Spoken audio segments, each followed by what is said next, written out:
Hello guys, welcome to 5th generation hobby shop. Magre-review tayo ngayon ng 1911 by Double Bell. 1911 MEU, code number 728. And shoutout po kay Sir Ernie. Kay Sir Ernie ng Bukidnon, sir. Shoutout sa inyo dyan. So, proceed tayo. So, bali ito pong 1911 MEU 728 ay meron na pong kasamang bala, 0.23 grams, 4,000 shots, at saka yung kanyang hangin or yung green gas. Ito po ay number 12, Pop Dino brand. Yan, standard power green gas. Kasama na po sa package. And then, ito po yung unit, sir. Sa double bell po, meron pong hard case. Lahat ng pistol ni double bell, gas blowback, specifically gas blowback pistol ng double bell, ay meron po siyang gun case na kasama. So, bali ito yung kanyang gun case, no? Sa 1911. So, buksan na natin. So, ayan po, 728, number 728, double bell brand. Ito, ang kanyang model is MEU, 1911 MEU. Yung brand niya is double bell. So, bali, ayan, bagong-bago po. Hindi pa po siya nabubuksan. Ngayon pa lang. Makikita nyo po, may mga yan, may mga oil pa po. May mga factory oil pa po yan. Yan po yung mga langis-langis. Ayan. So, bali, yan po ang inyong unit, sir. Ito po, 1911 ay full metal. Full metal po siya. At kung mapapansin nyo rin, meron siyang safety. Ambidextrous safety po yan. Yan, may markings po. Yan. Yan po yung mga langis lamang. Pupunasan po natin yan mamaya. Okay? Tapos, ang magazine niya po ay 24 rounder capacity po yan. 24 rounder, double stack. Yan. So, bali nakapix yung sight, front and rear. Nakapix po yan. Check natin yung safety. So, kailangan po ikasama muna bago mo siya ma-save. Yan, working. Safety off. Yan. So, bali, ambidextrous po, ibig sabihin po, magkabilaan. Extended beaver tail. Yan, kung mapapansin nyo po, mas lagpas, no? Extended, kumbaga. No? Testing naman natin yung beaver tail safety. Ito. Ito, gumagana po yan. Naka-safety off tayo. Pag hindi, ano po yung beaver tail, hindi siya engage, hindi rin siya puputok. Kailangan nadidiinan po. Ayan. 1911 MEU by Double Bell. Okay, and then may kasama po siyang ito po ay cleaning rod. Pwede rin siya panundot kapag may bumapara. Tapos loading nozzle, extra loading nozzle. Ito po yung loading nozzle. Ayan. So meron po siyang extra kasama.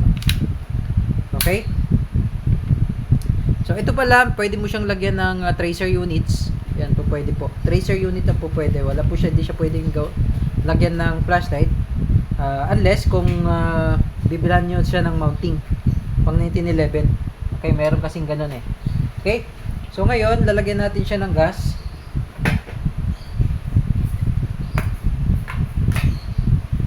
Okay, 3 to 5 seconds po sa pag-load ng gas. No, ito po yung inlet valve. Diyan po tayo maglalagay ng gas. So, 3 to 5 seconds.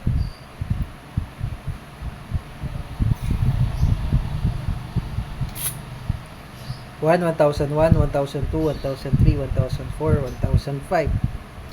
Okay, ginawa ko po siyang 5 seconds. Ayan, wala po siyang singaw. Tapos load tayo ng bala.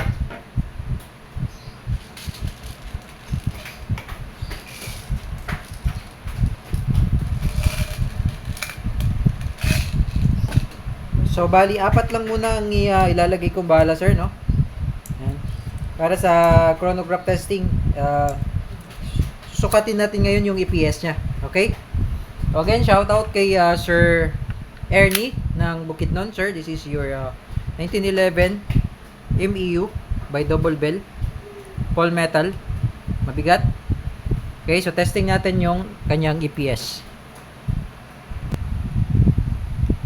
Okay, Sir Ernie, chronograph testing. Tingnan natin kung ilang EPS yung unit nyo, sir. 1911 MEU by Double Bell. Okay.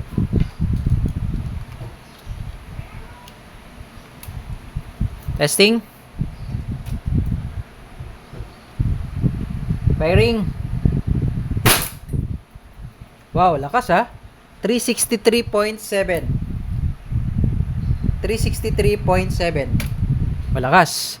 So, zoom na lang natin para kitang-kita. Okay? 363.7. Ayan. Okay? Firing. 354.5. 348.6. And 345.0. Okay? So, 4 na bala lang yung ilagay natin. Ayan, nag-open chamber na siya. Diba? Pag wala na siyang bala, open chamber. Ayan, open chamber. Just like sa mga real steel, mga totoong baril, nag-open chamber pag wala ng bala. Release muna yung magazine. Tapos, down mo lang to. Bali, hatakin mo lang ng bali, pull back mo lang ng bagya, konti. Tapos, baba. Baba yung slide stop. Tapos, release. Okay? So, proceed tayo sa shooting test. Lagyan pa natin ng bala.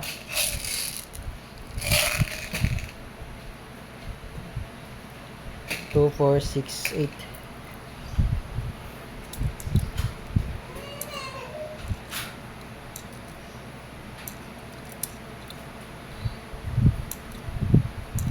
Okay. Shooting test. Okay, Sir Ernie ng Bukidnon. Shooting test ng inyong unit. 1911 MEU by Double Bell. Okay, testing. Firing. Okay, ubusin lang natin yung bala hanggang sa mag-open chamber.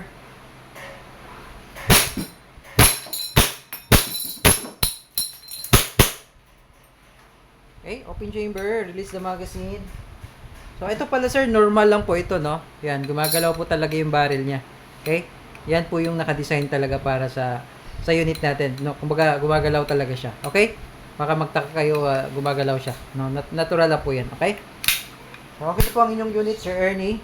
1911 MEU, code number 728 by Double Bell. So, kung may question pa po regarding sa inyong unit, message lamang sa aming Facebook page, 5th Generation Hobby Shop. Thank you, sir, and have a nice day.